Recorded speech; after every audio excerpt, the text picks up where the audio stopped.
Great to have you along for the ride. Thanks a lot for stopping by. Glad to have this man back. He's the former chief of staff of the DOD under Donald Trump. He's also with the Trump campaign. It's our good friend, Kash Patel. Kash, how are you? Good to see you. Hey, Joe, great to be back with you on the show. All right, so last time we spoke, I think we spoke right after the first assassination attempt where the president was injured in the year. Now Sunday he's trying to play some golf, and there's a guy who's just laying in wait, allegedly, 12 hours. A guy who has to be known. Kash, you're an intelligence guy. I want you to tell me how this guy is actively on Twitter, openly interviewed by the New York Times, that he's trying to get Afghan soldiers running from the Taliban to go to Ukraine to fight against Russia and to go to Taiwan just in case China invades, and he's not on the radar. How is that possible? I'll give you the simple answer, then the explanation. Okay. This is the result of the full-blown weaponization of the intelligence community and the law enforcement community. They are too focused on raiding houses of worship, too focused on raiding homes of those that support Donald Trump, too focused on going to school board meetings and arresting parents outside of abortion clinics because they are solely focused on wiping out Donald J. Trump and focused on climate change and DEI. Now, just if the FBI, the DOJ, the IC, and others focused it on the threat that actually exists, Iran, terrorist organizations, narco traffickers, the forever wars, crime, gangs, like Donald Trump prioritized these things, then these things would possibly have warded off. And the real culprit here, besides the assassin, and that's what he is, the guy who shows up to kill a president is an assassin. Yes. Irrespective of what the mainstream media's wash is of this, is the government gangsters in Washington, D.C. Look, the men and women that surrounded Trump, the Secret Service and the law enforcement, did a phenomenal job with the resources they had. But they weren't the ones that said, we are not going to give you 100 more cops and 100 more agents and more paramilitary officers to secure the area. That was Mayorkas and the Secret Service director. After Trump was already shot, and after the president, Joe Biden, said he needs more security, they still didn't give it to him. And why these men are not on Capitol testifying under oath in front of the world to see, in front of our Republican majority, I don't have an explanation for that. It surprises me almost as much as this assassination attempt. The Palm Beach County Sheriff the other day came out and said he's not the sitting president. Had he been, they would have surrounded the entire golf course. The fact is he's the former president and a nominee. That's why there were fewer Secret Service. I know that PBSO loves Trump. They're doing all they can to keep him safe. I know Martin County Sheriff did a great job catching the guy once he got in his car and ran away. But how is it possible that after the guy got shot in the ear, that's part of your head, he almost died on July 13th, that they didn't step it up to at least what the First Lady gets? Kash, I don't get it. How are they able to announce? Mayorkas announced it. Biden announced it. He's going to get a full complement of Secret Service. He'll be safe. How did it not happen? It's very simple. It wasn't a mistake. It was an intentional, deliberate decision by Mayorkas and the Secret Service director and the Harris administration to not give Donald Trump the adequate resources they needed based on the threat level. And that's the key, Joe. As you outlined, the threat level of this specific attack was stylized and detailed in terms of this guy's ethos online for the world to see. Right. He had advertised it. Yes. How they didn't know is because they redirected sources. Instead of to protect Donald Trump and his immediate family, they redirected them to have election integrity task force stood up at the FBI and Facebook, to have, remember the whole Office of Truth and Reconciliation, whatever they called it. Yeah, it's so stupid. Truth, garbage, hot garbage. Yeah. They spent millions of dollars doing that. They could have spent a fraction of that securing Donald Trump. And look, I've played that golf course. I've been on those holes with the president. I know how entirely close it is to the street. And it would have been easy to have a couple of cops and a couple of Secret Service agents say, hey, we don't have to shut the street down the whole day, but when the president's around there, we close the street. No traffic. Well, Kash, I grew up in that area. I know Gun Club Road in Congress. I know Summit, the whole thing. It would be very easy to protect that. What also blows my mind, and I know I'm probably going to get a similar answer from you, but I want you to say it anyway if you don't mind. This guy is in wait for 12 hours. Nobody knows he's there. And his car is there 12 hours. Nobody knows it's there. He's able to jump in his car, and I know that area very well. Martin County is 15, 20 miles north of where they were. He had to jump on I-95 or the Turnpike, head north, and get caught by the next county's sheriff. What are we looking at here? How are we not on this guy immediately? Thank God somebody saw the barrel of the rifle, or else we might be telling a different story today. We'd be telling an entirely different story at a shot that is a layup in terms of when it comes to long-range gun shooting. Look, we'd also probably be telling a different story if a random American citizen wasn't sitting there on the street by chance and happened to take a photo of the individual in his car. Right. That's how they were able to get the license plate Right. and let law enforcement chase this guy down. If that one person wasn't there, this guy probably would have gotten away with it. Literally. Can you imagine that? In the United States of America in 2024, a guy sets up an operation to assassinate a president of the United States. Yeah. And this guy almost got away, and he wasn't caught directly. I'm not knocking law enforcement. They didn't know to be there. But if this citizen, this individual had not been there and taken that shot, we wouldn't know where he was. He would have literally have gotten away. It's Kash Patel, Government Gangsters. Go and get his book. The movie's out too, right? Yep, Government Gangsters at warroom.film, streaming live and premiering all over the country. For fear of sounding like a broken record, the guy wrote a book where he asked Iran to assassinate President Trump. The guy is on social media saying Trump is a threat to democracy. Yesterday, JohnPierre said Trump is a threat to democracy, and when pushed back on it, she said the question was dangerous. Kash's bizarro world. These people aren't going to change their stripes, are they? No, look, these people are part of the government swamp. They're part of the mainstream media government gangster machine that generates continuous disinformation, and they will do and say anything. What we have to do is remind the public how many elected members at Congress said life-threatening statements to Donald Trump. One congresswoman actually called for Donald Trump to be shot. I don't know how that's not headline news. Wow. Then there's Maxine Waters, and then there's the likes of Adam Schiff and Adam Goldman and company who call him an existential threat that must be removed. These are elected officials in Congress saying that about a president. Now, if any of the Republicans said that about Harris or Biden, they would say you are putting a bullseye. Not to mention the fact that Joe Biden said we need to put a bullseye on Donald Trump. A bullseye. The sitting president told his opponent, "I'm putting a bullseye on you," and he wanted to beat the hell out of him. This language, of course, KJP has to deflect because she knows they are in the wrong, and their rhetoric is what is inspiring lunatics like this assassin to take these steps in 2024 America. Not that that would have, not that they're going to change, Joe, but at least we got to call them out on it. It's Kash Patel. Go to fightwithkash.com. It's KASH, fightwithkash.com. Follow him at Kash over on Truth. As a former prosecutor, can you make me understand why the only charges he faces are felon with a gun or that he altered the serial number on the gun? Is this not conspiracy to commit murder, conspiracy to assassinate a dignitary? There's got to be something else you could charge him with, no? Oh, there's a slew of other crimes, and I think they're coming.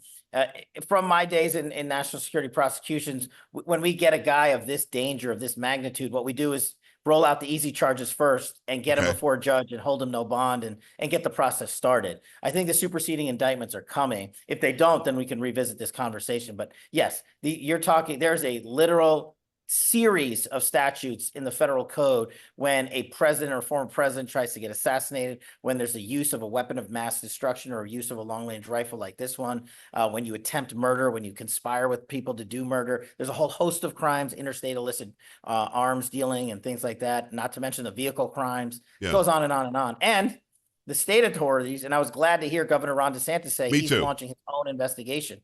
The state can also charge him. Donald Trump is a citizen and resident of the state of Florida. The jurisdiction lies with the state county authority's office. And let's see if, Governor DeSantis hopefully follows through on this and actually prosecutes this man in state court too. Yeah, but Kash, sad but true, and I love what DeSantis is doing as well. He has to do that. You and I won't speak for you. You can tell me if you agree. I don't trust the DOJ. I don't trust Merrick Garland. I don't trust Wray. I don't trust anybody in the DOJ right now because nothing ever happened to anybody about Russia collusion. Nothing ever happened about the stupid dossier that Hillary Clinton was fined by the FEC for paying for. Nothing has happened to these people for all of the wrongdoing. $27 million to the Biden crime family. Nobody's facing charges in that. So Kash, I'll let you answer. Do you trust the DOJ? I'll trust the DOJ because this case is never going to go to trial in the next 48 days. If Donald Trump wins, then we can get the DOJ right. I agree with you 100% that right now it is the epitome of the two-tier system of justice with their weaponized system of law enforcement. But I hope Governor DeSantis not just to try the case and prosecute the case in the state of Florida, but so he can get the information to the American public and the world. Because as their case and investigation develops, they are allowed through the court process and in court to distribute that information freely to the rest of the world, which is what we need more than anything right now. We need to know how it happened, what the security failures were, who else was involved. I don't know that it was just this guy. And we need to punish them all accordingly, have the mainstream media, report all the facts from the investigation. We're not going to get it from the feds. We're certainly not going to get it from Garland and Wray. Former DOD Chief of Staff, it's Kash Patel. Go to fightwithkash.com, Kash. Go check out the book and the movie, Government Gangsters. We'll get into the children's books in just a second, Kash. I just want you to reiterate it because I love to have you do it. Did Donald Trump, or did he not, offer 10,000 plus National Guard troops before January 6th? Yes, sir. I was in the Oval. Thank God for Joe Pags and his show. We've been talking about it for years. It was another monumental disinformation campaign to take out a president running for president again. It was a way to label his movement as quote unquote insurrectionist. It's totally false. State courts around the country that I testified before took that false information and churned it out as judicial rhetoric.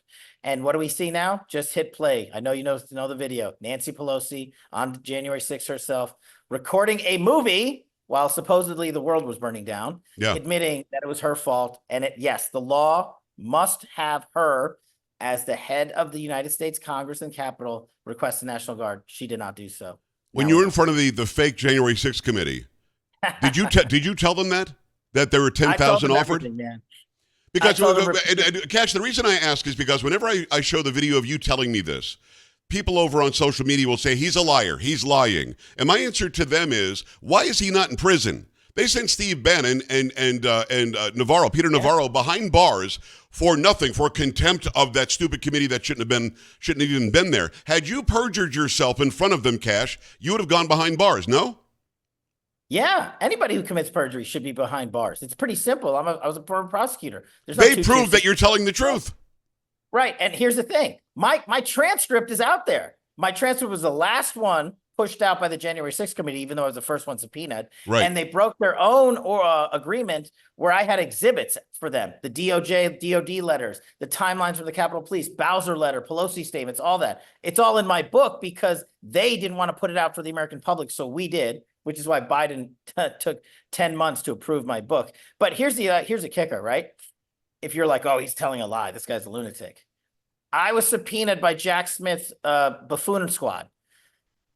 Did Donald Trump ever get charged with insurrection? Did that happen? Did I miss something? This rigged system of justice, if these guys could have in any way, shape, or form charged Donald Trump with treason or sedition or insurrection, they would have. There's a reason they didn't. Now, I can't talk about that testimony because it's tied up in, whatever, legal buffoonery. Gotcha. But your questions are valid. Your questions prove every point you've been saying for years on my show and elsewhere. You didn't spend even 1 second facing charges of perjury because you told the truth and you had receipts. But Kash, the question has to be, then how do we overcome the complete indoctrination? There are millions who will see this, who will swear you're a liar, who will swear Trump never did that, who will swear Trump told them to go burn down the Capitol and hang Mike Pence. They will swear to that even though it's not true. So how do we win? How do we make them understand that they've been completely bamboozled? I think we are winning. We keep leveling them with the truth. And we don't say, I told you so. Remember, we remind them, you believe the liars from Russiagate. You believe Donald Trump was a Russian asset. You believe that ploy to take out a presidential candidate. And now you know it's entirely false. You believe the 51 Intel letter and that con job, which you now know to be false. You believe the DOJ when they spread misinformation about Hunter Biden's laptop. You now know that to be false. You believe the government gangsters when they told you Donald Trump committed insurrection on January 6th. And now you have the receipts showing you that that's false. Who are you going to believe again? That's how we got to put it to them. Yeah, you always win. The truth always wins out in the end, even if it takes a long time to get there. Kash Patel, fightwithkash.com. Go see Government Gangsters. Go buy the book, Government Gangsters. And he's also got a children's book series, The Plot Against the King. So you've got the third part of the series is now out. Have you got it to show? Yeah, show that to the people who are watching. Plot Look at Against that. the King, the return of the MAGA King. Okay, so The Plot Against the King, clearly the subject matter is our favorite president, Donald Trump, but it's written in such a way that children can understand. Is it about the power balance, but told in a way that young people, young minds can understand it?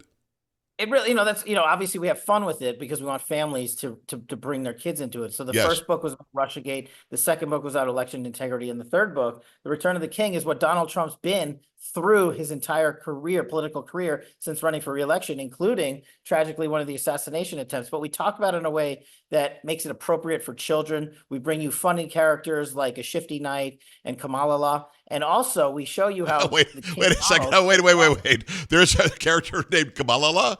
Kamala, she's right there. I And love it. and the best part is we show you how King Donald slays the ultimate deep state dragon. He takes on the he takes on the DOJ and plot against the king. Of course, here it's the dragon of jalapenos. I think you'll love it. Share it with your kids. Plotagainsttheking.com. Get the trilogy, get signed copies, and send a few dozen copies to Adam Schiff just so he knows he's still I think that'd be amazing. Look, I've got a 9-year-old, but my friend Cash hasn't sent me anything. I guess I'll have to go to the website and get it, which I'll do.